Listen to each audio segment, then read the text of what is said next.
You're listening to Back Chat, the podcast that takes you backstage for a chat every Friday on all major platforms. Recorded in Dublin, Ireland, and broadcast around the world.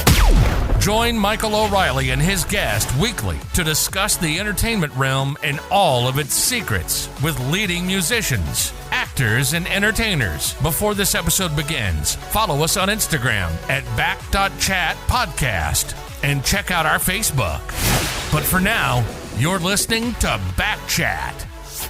Hello and welcome back to Backchat, the podcast that takes you backstage for a chat every second week on all major platforms. Thank you so much for continually supporting the podcast in 2021, and we're going to keep the ball rolling with another international guest. This week's guest has won 4 All-Ireland finals in a row for Dublin. In 2018, she won her first All-Star. While closing one of the toughest years of her life in 2020, she has still persevered and won the All-Ireland Championship again against Cork in December. Now she's quarantining in Australia in preparation for her new career with the Melbourne Demons women's side. Here to tell us all about it is Lauren Magee. Lauren, how are you? Yeah, Grant. Well, as good as can be in quarantine, but yeah, no, doing okay. And how has it been to fly kind of across the world during the pandemic? Like, was it weird as an experience? Well, last March I flew when kind of the pandemic was starting, so I got an opportunity to go over to Melbourne last March just for a week to kind of see just what it was like, and it was kind of when the pandemic had only began, so it was kind of similar in the way that the first flight was quite empty to, we went from Dublin to London, and then from London to Doha, and that flight was quite empty. But the flight from Doha to Australia, to Brisbane, was full. So that seemed quite normal. But it was all a bit mad. By the time we arrived, we arrived at 10 p.m. I thought the longest part would have been nothing to declare, because usually it takes a good while to get through. It did when I came to Melbourne last year, but we went through quite quickly. There were sniffer dogs and stuff, and then literally we didn't get into our hotel room till 3 a.m. because even though the hotel was only 15 minutes down the road, because there's set hotels for quarantine, and I'd say a lot of our flight was quarantining in the same hotel, so they all had to be brought, and then obviously people were in front of us, and it was mayhem. I've never wanted to get into the room that I knew that I was going to be in for 2 weeks solid as much, but it was just after traveling for 2 days, all he wanted was a shower and a bed. But yeah, no, we eventually got there. And how strict is the quarantine that you're doing now? How policed is it? Oh, as in, it's so policed. one of the girls that I'm here with, we all are in separate rooms. So I'm with Sinead Goldrick and Eve McAvoy, and we're all in separate rooms, but we're in the same hotel. And Macker, obviously grab it. So they leave 3 meals a day at the door, and they knock. And if you order something from Uber Eats, it's the same. They just kind of leave at the door and they walk away.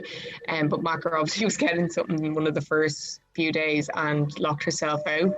But she didn't move because she was afraid, because obviously it's not you don't look out and you don't see police on your corridor, but they are in the hotel, I'd say downstairs or wherever, but she had to wait for them to come up to let her back in because she was afraid to move. They were sound, they were really nice when we arrived, and they were it's just what, and we actually arrived while Brisbane had gone into a 3-day lockdown, because I think it was I think a cleaner in one of the hotels got it, and then they locked down. They're really bang on. As soon as someone gets it, it's kind of, they're more proactive than reactive, the way we are in Ireland. We wait for it to get totally worse and then out of control, and then we try and salvage it. Whereas, to be fair, over here and New Zealand and stuff, they seem to tackle things quite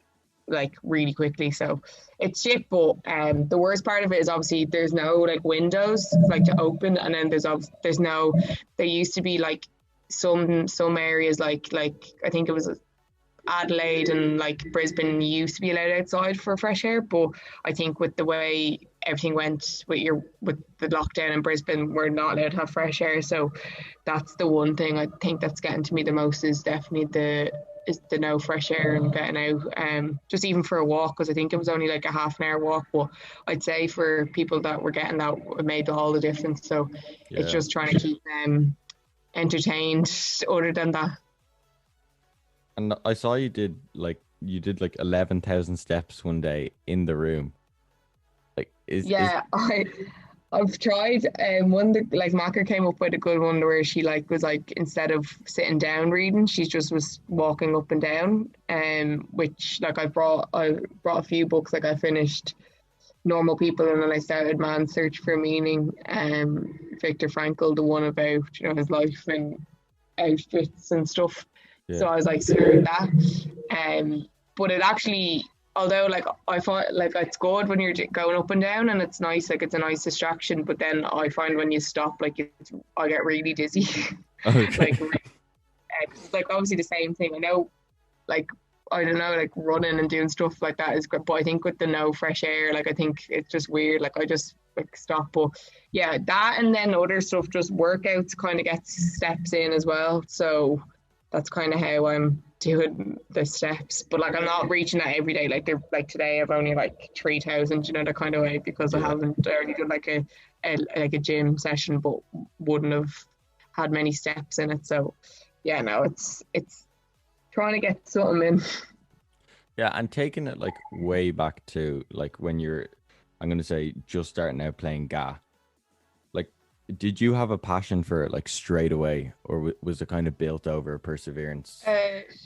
Well, yeah, no, I think I always loved, well, like with Dad and Darren, watching them, and then Denise when she was younger, like my auntie, like I watched them all like play for Crokes, and then like my dad and Darren for Dublin, and I think I always enjoyed like the aspect of them playing. But when I started, when I was about 4 or 5 in the nursery, I used to just go for the chats and like mess, and obviously like that's very young, so that's allowed. But I think like once we got to like an underage, like an age where you were able to play matches competitively, like I still didn't pull away from the chat. So I was just chatting to like people like on the opposition team, forgetting that the ball was there.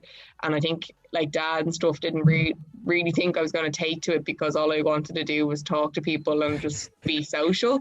Yeah. But then eventually I think like then like as like obviously like playing more games and then like going into like the likes of like mini All-Irelands and all when I was growing up, I think the competitive side started coming out of me, and I realised that I was good at like playing.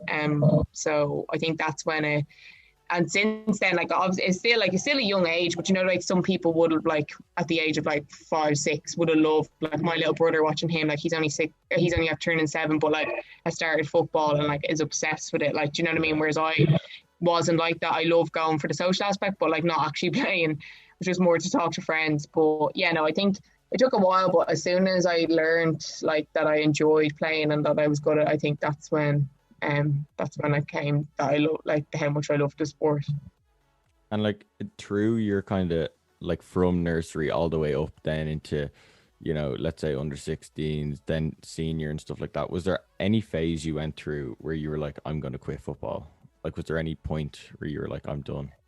I actually don't think I went through any of those phases, thankfully. I think football was always an outlet for me. Like a lot of people, even in minor, especially with Dublin anyway, a lot of like girls would have taken minor off the year they were doing their leaving cert, but I just always knew that like that was my outlet. And I think if I had taken that year off of football for my leaving cert, I think it wouldn't have helped me. Like I needed to be able to get out like twice a week to blow off steam and let off endorphins, like whereas some people like would have been fine like with that. Like obviously club, they probably still had club and it wasn't as intense, but like I think like you can allow, like minor is obviously quite serious, but when it comes to your leaving cert, you're obviously still going to put that first, and then like obviously do your best with minor as it comes. But like I still think that I just would have regretted if I hadn't played that year with Dublin, because it was a great release.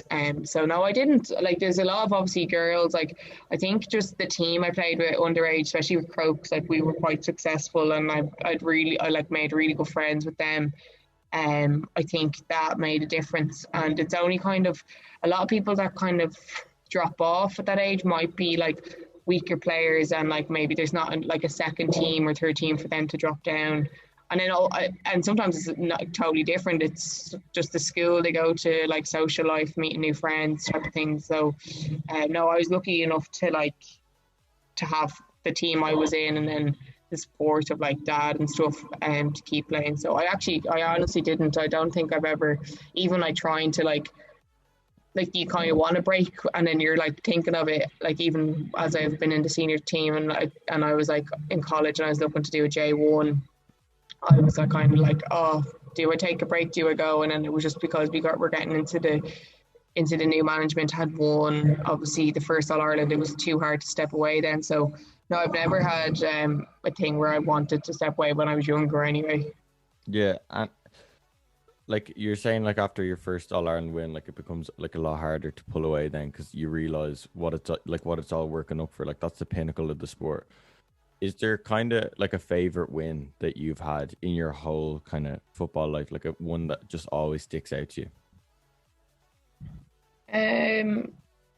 I think 2020 definitely was for me, obviously with the whole, like obviously the first All-Ireland 2017 was amazing because I had gone like underage without winning an All-Ireland. Yeah, we won like a under 21s competition the year before, but it had changed to like just the Blitz, so it wasn't the same feel. Like that was my so as the All-Ireland 2017, and to be able to like share it with like family and friends. But I definitely think 2020, because due to like COVID, to be able to still play, and then losing my stepdad, like I think to still go out and play, like obviously it was an outlet for me, but like training was tough. There's matches where like, or like even just in-house matches where like I was getting so frustrated, but just frustrated with like things that were happening on the pitch, but also allowing it to upset me way more than I would usually, just because of emotions that I had. So I thought like that, like at the very start I wasn't going to be able, like just myself mentally wasn't going to be able to pull through, but I did. So I think just like going out playing in front of no one, like still playing like at a high standard, while the whole world basically is in like restricted movements type of scenarios, was amazing. So I definitely think like just the year gone was the best win, I think.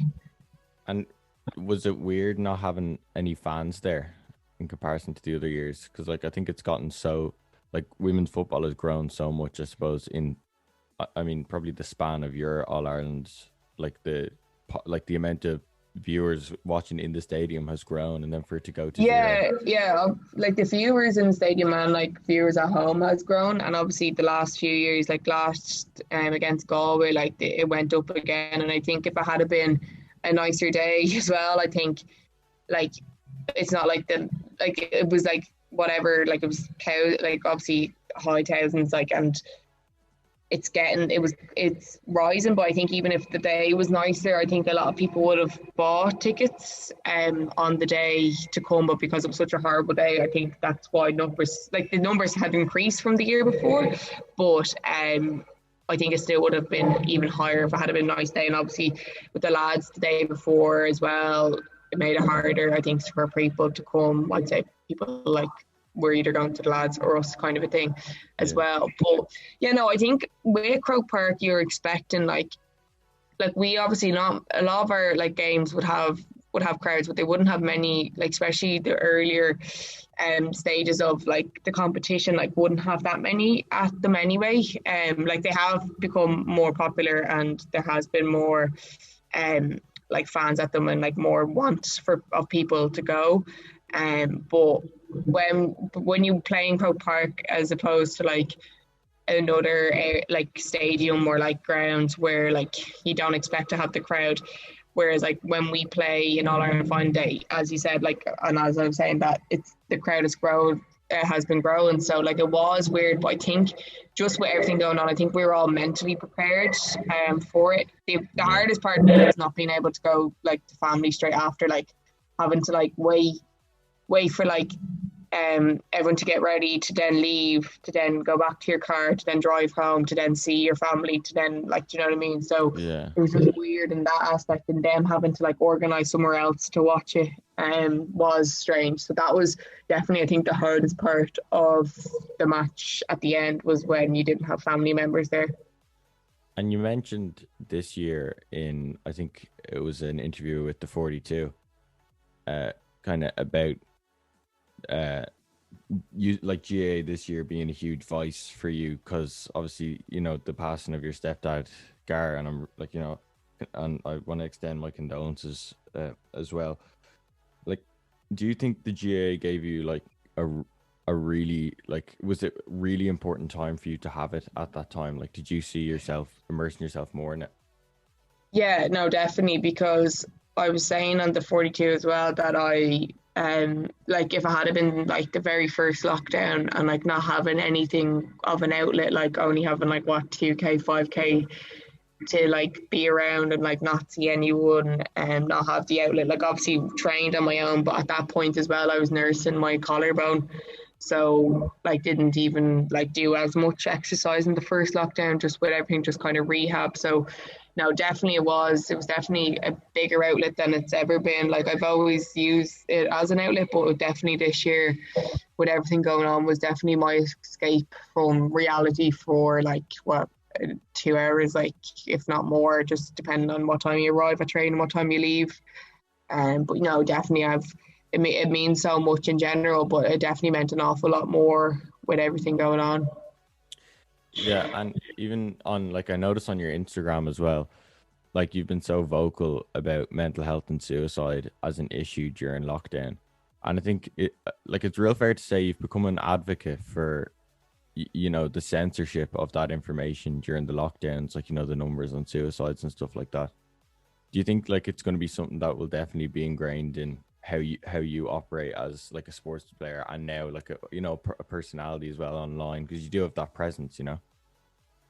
Well, yeah, like just if I can help in any way in the sense of getting out there, like I was asked to become involved in just like the launch of Ohana, and this is set up that like they're striving for zero suicides, and like that was obviously like Mick O'Keefe, like he would have played with Dad, like football, like with football, and a great man, got in contact with me and had told me about his story, and was saying I know it's obviously raw and it's quite new for me, but in the sense of like I had been vocal with the 42, I'd been vocal online on social media like Instagram and stuff. Would I be interested? And I said definitely. And like it's a 20-minute literally course, and like it's just kind of videos to show you kind of how to help a family, how to like signs, and how to talk about suicide and mental health with like family members, strangers, and even like co-workers. And like it's 20 minutes, and it's, I think people like, I think it is like, I think it's something that I will try to strive, if there is anything to do with mental health or suicide, where it's needed, because in the video, like in this training, like it just shows like so many people are afraid to use the actual term suicide, rather than like, oh, you're not going to do something silly, or you're not thinking of something like of hurting yourself, rather than just saying the word suicide. I think there's a stigma, like obviously stigma around mental health, and obviously it's getting better, and obviously suicide, but I think the word suicide there's a big stigma towards it. So if I can advocate, like if I can like talk about it more and more, and get people talking about and actually using the word suicide rather than tiptoeing around it, like it like hopefully like people will learn from it, and hopefully it will help people in the future, because I think people that do have thoughts and like are struggling with that would rather someone say it, because then it's not like, then they don't feel like, you know what I mean, it's like kind of a burden on them already, and like the fact if you can't even say it, then it's even a more of a burden, you know, that kind of way on them. But no, definitely, I think especially as I was saying, the lockdown like has caused, like the numbers I've heard anyway, like around my area alone, and then other people, like has been insane. And like as in Gary had only like killed himself, and it was only like a month or so after, I don't even think it was that long after, that like a woman around the corner who mom knew from when they were kids, like sorry, when they were growing up, a friend, and she had like what, 3 kids, one girl, like a daughter just a few years younger than me, and 2 young sons. Do you know what I mean? So Yeah. like, and like I know like a lot of suicides are more men, but the fact that like a woman, a woman with like 3 kids, you know, that kind of way. Like I just think with the whole lockdown, yes, okay, COVID is there, but there's no like you're able to get like statistics on like rates every day, like of the infection, of deaths, and etc etc. But yeah, they're saying you're only allowed, there's only rates for suicide annually, but yes, you can only ever find them biannually, so it's actually every 2 years, and all these different things. So, and I think with what the lockdown and with everything continuing, especially in Ireland, yes, there were suicides during lockdown. The knock-on effect of this for everyone, do you know what I mean? It can affect anyone. It might not be next year, it might not be the year after. It could be down the line that it starts affecting people. Do you know what I mean? Like different things, like jobs lost, different things like that. So I don't know. I think it's definitely something that if we can talk about it now and keep an eye on one another, especially with everything going on, and start from now, it will help with going forward, as I said, because there will be a knock-on effect, I think. Yeah, no, and like I totally agree with you there. And I've seen, like, obviously this is such a new thing for like people, like this is something that we've never experienced before, and I've seen it with people. It's a real kind of like you either change your lifestyle and try and make it like work in this mad time, and people are really trying to do that, or you can be sucked into this, like, you know, this point where you're wondering, are you alone in this? And I did see when you put up the story about the lack of statistics and stuff. I feel like if people knew that there were so many other people struggling, you know, there's help in that as well, like, you know. Definitely. Yeah, 100%. Sure, like it was like at the very start, Gary like was fine, like hadn't been working, had only gotten redundancy, like had taken redundancy from his job, like but had his outlet of like say music, so he like would like gig and stuff, so didn't have that anymore, but was trying to keep busy. And then when he was getting like worse, like he tried to better himself, like he took up running, he took up exercise, he did those type of things, you know what I mean? So Yeah. like as you said, like people can, like even at the very first lockdown, they could have tried to better themselves, tried to keep active, different things, and then like it could come into the next lockdown and they're like this, like I can't do this again. Do you know, that kind of way? So you don't know what way it will. Like some people can be so positive all the time, and some people might have been positive the first lockdown, but then second lockdown hit and they went downhill like from there. So yeah, it's definitely something that if there was statistics, and like people are great and people do like are doing things and like charities, etc., but it's not good enough in the sense of like, obviously I know the government is dealing with like this pandemic, but like suicide rates in Ireland have always been high, so and they're definitely much higher this year, even though they're trying to deny that they aren't. But like there needs to be another way of handling things, like as in my friend's a paramedic and a fireman, and he tells me like he's after either taking someone off a rope or stopping them from jumping or like overdose, and when he brings them into the A&E, like they're like, oh, just leave them there. And he's like, no, you don't understand, like this person is liable, like they're actually trying to take their life, like I can't leave, boy, like he has to go back out and work. So he's like, I can't leave them there, like you need to have someone watch this person. And that's not the hospital's fault either, because A&E is always rampant with everything. So there needs to be another system where it's an A&E for the likes of suicides, where like, you know what I mean? Like I know it's obviously a big step, but like if the rates are so high, there needs to be something else in place for like things to like obviously change. So yeah, sure, we'll see how things go. Yeah, I definitely hope there's I mean, like a huge improvement in how we deal with it, because you know it is the most vulnerable, you know, point. If someone can be saved from suicide even by a paramedic, and or you know firefighter, like they're at a point where they're so vulnerable. They're as vulnerable as someone who is about to die of natural causes. You know, they still aren't. Yeah. And thanks so much for like talking about Gary, because I know even, you know, it's I think about 3 months on, and you know, I know it doesn't get easier, and I know you have a lot of time even in that room to think about it. So thanks so much. Yeah, no, I think the 2 weeks of anything, I think, have been the toughest, because obviously usually I'm trying to keep busy, and that's why I've been like literally reading podcasts, series, painting, everything, like colouring. I've loads of stuff to be doing, and like and obviously learning a new sport. I've like had like been able to watch more games and stuff like that. So that's kind of brought me back. But it is a time where, as you said, like this is what, like I feel like these 2 weeks is like sometimes the way some people who are suffering from mental health, like if they're stuck in a rut at home in even if it's just lockdown, but they might not even want to go outside, you know what I mean? I know I don't have the choice, but like, do you know what I mean? Some people, so definitely when you're on your own and have too much time to think, it can be dangerous in that sense. You need to be able to keep your mind occupied and have an outlet, but no, definitely like keeping busy is the one thing, but yeah. And do you think you've learned anything new about yourself with spending so much time on your own? Like a lot of people say that they learn stuff about themselves, just like introspective kind of stuff, where you're just on your own and you realize, oh my God, do I do that? Or... I don't know. I feel like, I don't think so. I think like I like my own time anyway. I like my own space. Like I'm such a social person and I love being around people, but when I'm on my own, I like, you know, some people hate their own company, whereas like I love my own company. And with like Gary dying, like my house has become like, do you know what I mean, same type of bubble of friends have been over, like my mom's friends, which is great for her and stuff.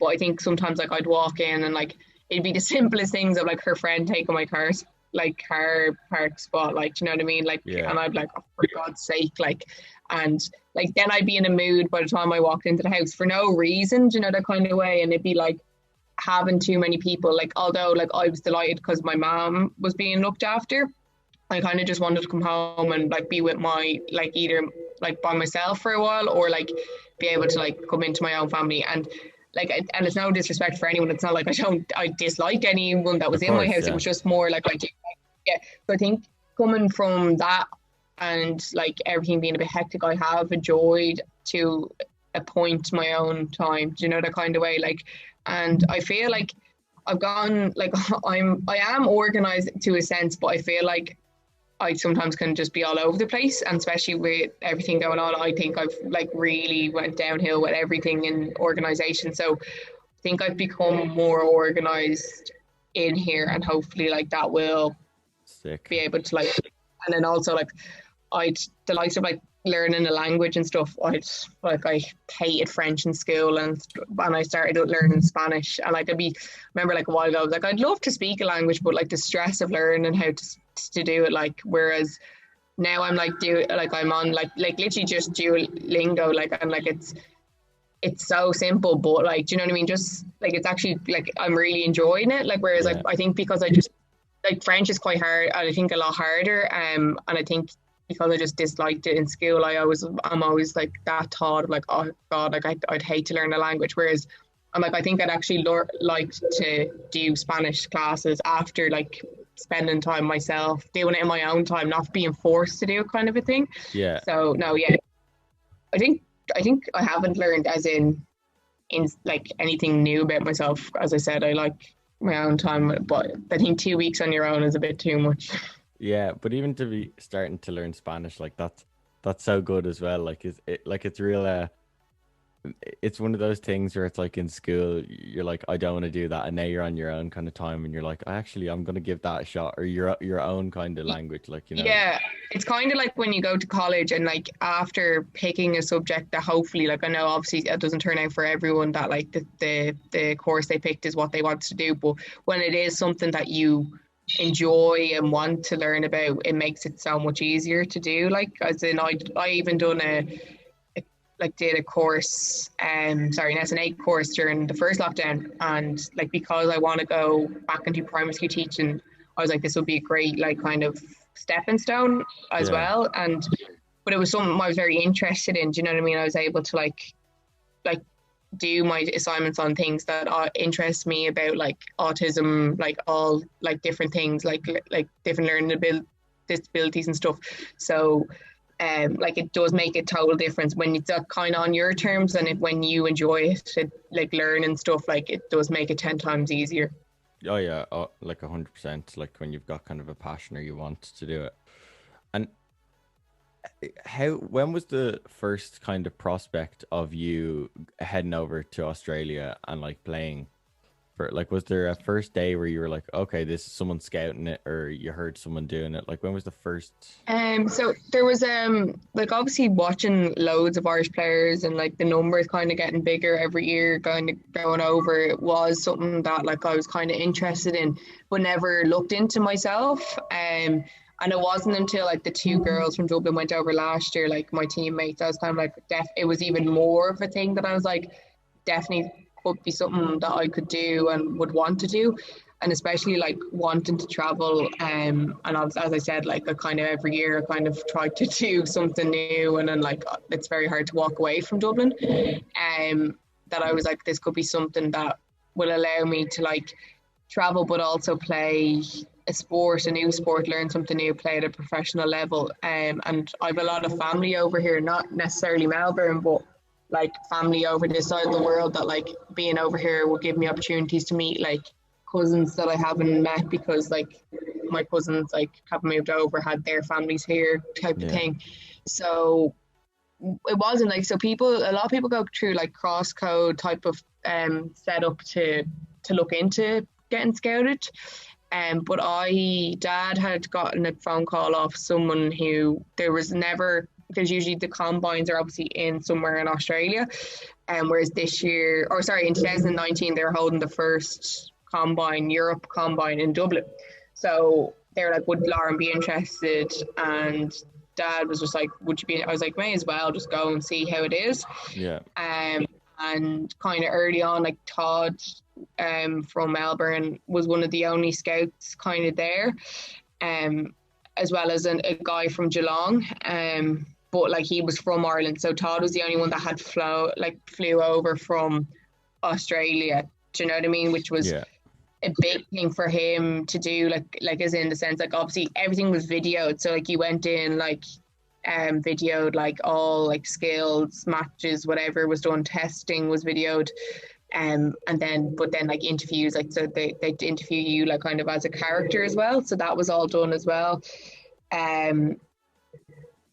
So like that type of stuff happened. But when I went to, I was like, oh, it'd be great, like see if anything comes from it, kind of a thing. But early on, kind of Todd was talking to me, and obviously because they had 2 girls already from Dublin with them, like it made it kind of easier, and like talking with them, and then obviously interest from them, and then it was great excitement, like because I was kind of like, oh, this definitely could be something I like go into next year. But then obviously like COVID hit, and I kind of was like, just presumed very hard for me to go over, especially in a new sport, new club, like on the back of COVID, if we get to if like Dublin goes ahead, like we won't be coming out until after like hopefully All Ireland final, blah blah blah.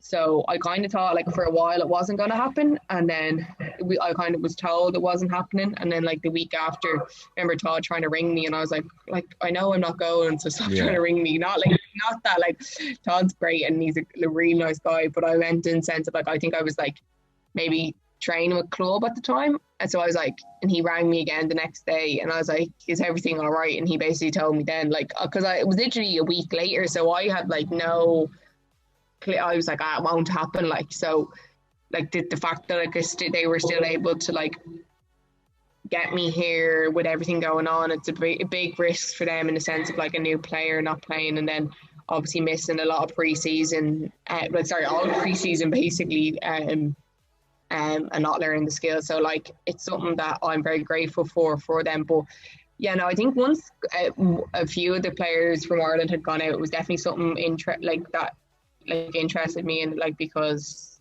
it's a amazing way to obviously live somewhere else, but like also live on the other side of the world in an amazing country, do you know, that kind of way. So it gives me an opportunity to see, like, travel around here, hopefully, like maybe might try stay on, and if like COVID hasn't, like if restrictions have lifted between like states and stuff, that I could like maybe go visit like cousins and stuff like in Sydney, and then like in Brisbane, like my cousins living on the Gold Coast here. So hopefully then, because it's obviously they drop stuff into me in the hotel room, but like I can't see them, so like I'd be going. If I had like maybe one day free, I probably would have tried meet up with them this week. But we're getting out on Friday, and our flight's on Friday morning, so there's just no possibility. Yeah. And other than the shape of the ball, what's the main game differences between GA and Australian rules? So obviously there's a bounce, but there's 10 steps, I think it is. Like, I'm still learning the rules, and that's kind of one thing that I'm kind of a bit more nervous about. But obviously the shape of the pitch is like an oval, like, you know what I mean? It's not like a rectangle. An rectangle like the way we play. The goals are too high. Like they're like there's 4 like posts. Okay. So there's in the middle, and it's just straight up, and then there's 2 on the outside, and the middle is like 6 points, and then the other 2 on the outside are just a point each. So once you score a goal, it's back to the middle for like a throw, a bounce ball, I think they call it. So that would be one of the main ones. You're allowed tackle from like shoulder to knee. Like when you tackle, you have to like place them on the ground. If you've had prior opportunity to get rid of the ball, they get the free, so like the other team would get the free. But if you didn't and they tackled you, like it'd be a throw up again. So stuff like that. And then like when it's hit out at different points, like it could be their free kick or it could be a throw ball in. Like there's all a few different rules in it. But it's kind of confusing some parts. Like obviously the mark is in it, so when you catch the ball, you're able to mark it and stuff like that. So I think like after being able to, like, as I said, sit here in my room, watch a few matches, I'm kind of like coming to the gist with it. But they'd have like if something happens, sometimes when something happens, say there's a free kick and you like, let's say like walk in the line of that person's free kick, there could be a 50-meter penalty, which like is the difference of like literally giving away a goal. Do you know, that kind of way? So stuff like that, like, and it can be silly. It can be like literally just like, I think you're supposed to hand the ball back when there's a free. And like Goldie last year, like put the ball on the ground and like they brought it up 50 meters, like stuff like that. So you have to be like very, yeah. So, just things like that. So hopefully I won't be giving away 50-meter penalties, but we'll see. And just a final kind of question or two then. Do you see yourself probably going back to Dublin at some point after a few years here, or a year or so here, even a few seasons? So at the moment, the